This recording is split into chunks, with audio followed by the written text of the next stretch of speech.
Chapter 10, Part 2. She found herself trying to do as his jerking thumb directed. She saw the route up the wagon. High muddy hub, stubby iron step and sideboard. But she was not practiced at it. She slipped and clung. He stepped toward her, placed hand to her thigh, and tossed her up. She thumped to the seat, which was padded with a straw-filled sack. She sat there outraged, humiliated, trying to grasp that this abrupt elevation had happened to her. Not even in the prison had a man put a paw on her person. He went to the other side of the rig and sprang aboard. He caught up the reins. Just a moment, she had to know. Her breast was heaving, her voice brittle. It was one situation she intended to stay in charge of. Where's the minister? What was his name? She tried to remember. Pastor Elisha Martin. That was it. Round the mountain. He'll be coming horseback. There was still time to leap down, as she assuredly would if she had 2 coins to rub together, if she had a single other place to go. The wagon surged forward. The unpadded back of the seat struck her shoulder blades. It took her an instant to find and grasp the thin, cold handrail. Her teeth, her whole frame shook as the iron tires bit the road. The man at her side, after that first stare when he had found her, hadn't so much as paid her a glance. But she knew he was at grapple with himself. He hadn't said so, but he felt snared and swindled. She felt her own anger rise. What did he think he was on the scales of the bargain? The side of his face was bleak and set. She clutched the rail, and her other hand found the under edge of the seat. That kept her from rising and banging. They couldn't be going fast, but it felt fast. Wind and damp whipped her cheek. They were passing out of the little town, and she hadn't even seen it. She wanted to cry to the thinning houses, "Help me!" But she didn't cry it. She was here by her own free will, if being broke and having no other program means freedom of will. Anyway, no judge had ordered her here, peering over the drooping nose glasses. No fat, snoring fatherly bailiff had fetched her. They boomed over a rude wooden bridge. The sky was lighter, but they sped under trees which locked overhead, so it was dark again. Fat drops collected and fell from the leaves, striking her face, reminding her that it was still unwashed.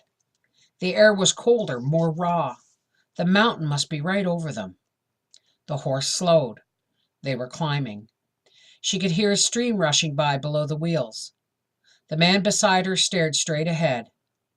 Let down, glum. Well then, why did he keep her here beside him? What fancies had he built up about her? What rainbow, shattered so swiftly, had he bent over the 2 of them? Why hadn't he sent her back the moment he saw her, and made end of this cruel mistake? Was he simply ungovernably hungry for a woman, any woman? A woman as notorious even as Cynthia Green? Dismayed by her fix, terrified by it, but with the initiative and resourcefulness long since crushed out of her, she let this rattling wagon whisk her on. At least the air was reviving under the fetid closeness of the bus. Let him sit lumpish and wordless. She could be silent too. She had plenty of practice at that. And now she had plenty to think about, including the hard fact of her presence here. For she was actually ascending a massive mountain. She who never before had been away from pavements and masonry, though she could do without masonry. She summoned in memory, step by step, how she came to be here. It was the chaplain, knowing her time was nearly up, who had offered her his strong arm of practical assistance. After they'd talked it all over and found so little in her past life to build new on, he ventured a suggestion. And she, having nothing further to lose and all to gain, had accepted it.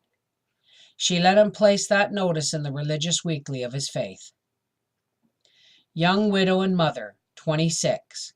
Debt to society nearly paid. Seeks fresh start in quiet surroundings where she can rear her son, long withdrawn from her, now almost 6. Well-disposed persons kindly communicate with the chaplain, State Prison, Jefferson.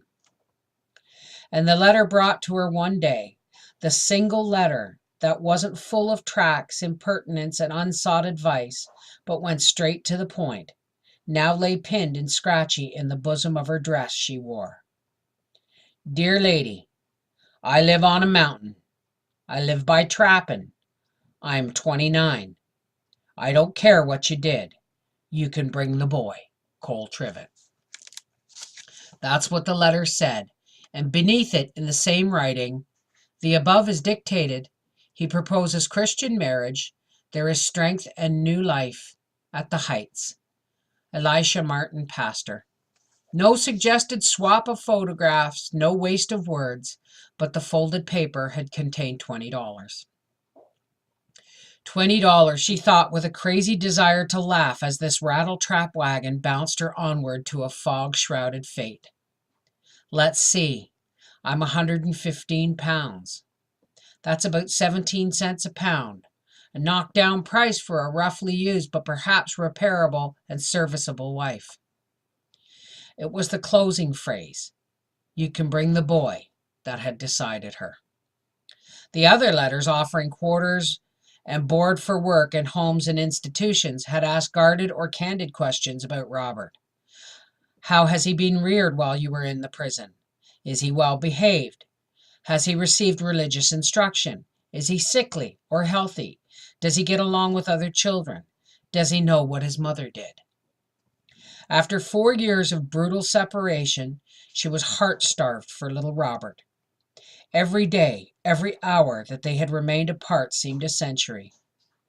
The chaplain, too wise and experienced and too busy to seek perfection in this unfinished world, had shown Pastor Martin's bit of writing to the authorities who had Robert in charge, and they had advertised her to follow her conscience, had assured her that they'd hold Robert only until a home was ready for him and for their inspection.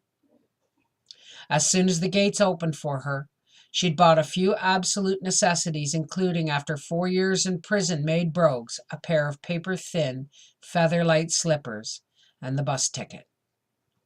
She sensed what chance she took, but life had been savage enough to her. It was now, if ever, her turn for a change of luck. Anyway, for better or worse, union with the trapper would be more endurable than further weeks without her son. And just as soon as the wedding was over and she felt adjusted, she would send for Robert and be, once more, his mother.